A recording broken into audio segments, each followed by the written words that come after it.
When you are wanting to create a fake shallow depth of field effect, you can do that by turning your image to be workable with smart filters. And the way you would start is you go to the filter menu and you choose convert for smart filters.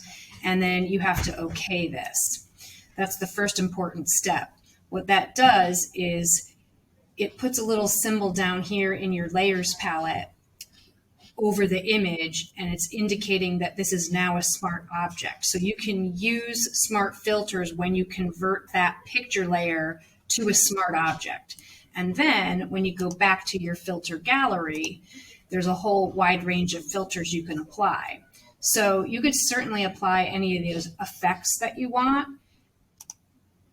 What I wanted to do specifically is I wanted to actually do a Gaussian blur filter, but feel free to experiment with any of these other smart filters. And remember, you might have to zoom out a little bit here just to see the full effect of the filter over the bulk of the picture.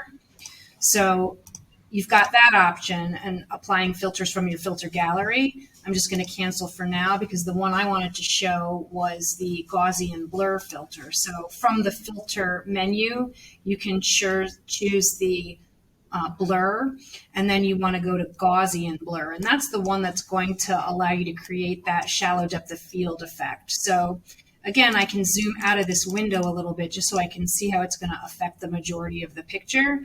And I can bring my radius up a little bit higher or lower. Now, let's see, if we want to have blur, then you're going to have more of a higher radius. So I'm at like 31, and it's really making this image soft overall.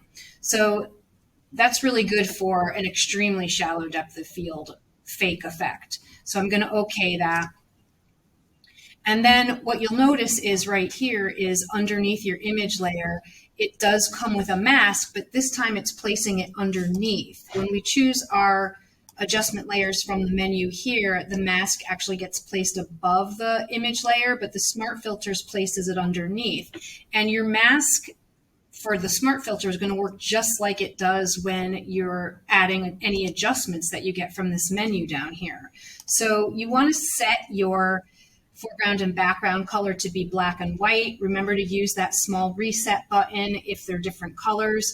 And don't forget that the arrow key is going to let you toggle back and forth between white and black, depending if you want to brush in the effect or brush out the effect. So you go to your brush tool, and now it's the sign that I'm going to actually return to the focus that it was. And it's going to leave that nice softer version in the background with the mask. So I'm going to use my bracket keys to make my brush bigger as I go.